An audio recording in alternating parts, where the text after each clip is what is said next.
आप देख रहे हैं अभी तक की सबसे बड़ी और ताजी खबर ATK न्यूज चैनल पर। प्राण प्रतिष्ठा के लिए पीएम मोदी कर रहे 11 दिनों का कठोर उपवास। क्या है इन 45 व्रतों के पालन में खास?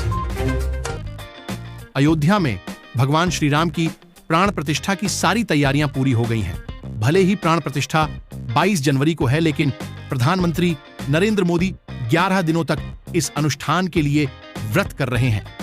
प्रधानमंत्री नरेंद्र मोदी समेत सभी 11 यजमानों को आहार विहार शयन आदि के संबंध में यम नियम के कठोर 45 व्रतों का पालन करना होगा। आप देख रहे हैं अभी तक की सबसे बड़ी और ताजी खबर ATK न्यूज चैनल पर। हर वक्त की सबसे बड़ी और ताजी खबर के अपडेट के लिए हमारे चैनल को लाइक और सब्सक्राइब कर दीजिए। शैलेश अस्थाना, वाराणसी। अयोध्या में भगवान श्री राम की प्राण प्रतिष्ठा का अनुष्ठान पूर्ण होने तक प्रधानमंत्री नरेंद्र मोदी समेत सभी 11 यजमानों को आहार विहार शयन आदि के संबंध में यम नियम के कठोर 45 व्रतों का पालन करना होगा। अनुष्ठान के प्रमुख आचार्य काशी के विद्वान पम गणेश्वर शास्त्री द्रविड़ ने यजमानों के लिए यम नियम की आचार संहिता जारी की है।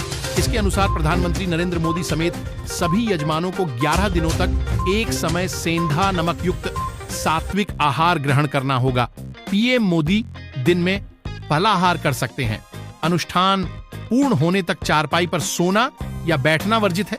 लकड़ी के तख्त का प्रयोग कर सकते हैं। आसन के रूप में कंबल होगा। बिस्तर पर सोना या बैठना, नियमित दाढ़ी बनाना व नाखून निकालना वर्जित होगा। यथासंभव मौन रहने अथवा मितभाषी होने का अभ्यास करना होगा। यम नियम का संकल्प लेकर शुरू किया पालन। पीएम मोदी ने शुक्रवार से ही यम नियम का संकल्प लेकर उसका पालन आरंभ कर दिया है।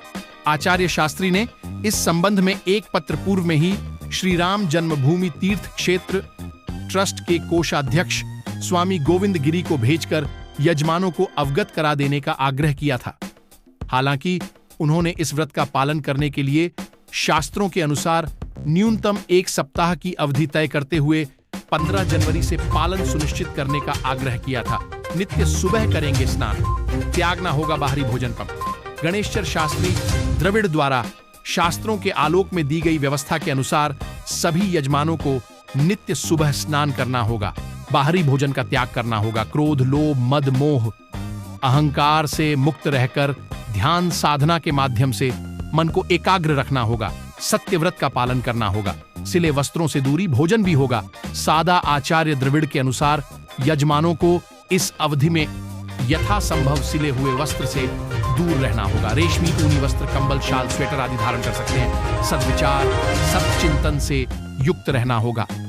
अनुष्ठान अवधि में हल्दी, तेल, राई, सरसों, लहसुन, प्याज, मांस, मदिरा, अंडा, तेल से बने भोज्य पदार्थ, गुड़, भुजिया, चावल, चना आदि नहीं खाना है। दवा के लिए मनाही नहीं है। तांबुल भी ले सकते हैं।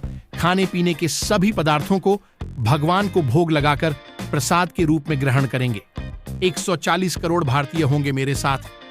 पीएम रामलला के विग्रह की प्राण प्रतिष्ठा के क्षणों की अनुभूति से स्वयं को और जनता को जोड़ते हुए प्रधानमंत्री नरेंद्र मोदी ने कहा, प्राण प्रतिष्ठा की मंगल घड़ी, चराचर सृष्टि का वह चैतन्य पल, आध्यात्मिक अनुभूति का वह अवसर। गर्भगृह में उस पल क्या कुछ नहीं होगा? शरीर के रूप में तो मैं उस पवित्र पल का साक्षी बनूंगा ही, लेकिन मेरे मन में, मेरे हृदय के हर स्पंदन में 140 करोड़ भारतीय मेरे साथ होंगे। पीएम मोदी ने कहा कि आप मेरे साथ होंगे। हर राम भक्त मेरे साथ होगा और वह चैतन्य पल हम सबकी साझी अनुभूति होगी। मैं अपने साथ राम मंदिर के लिए अपने जीवन को समर्पित करने वाले अनगिनत व्यक्तित्वों की प्रेरणा लेकर जाऊंगा।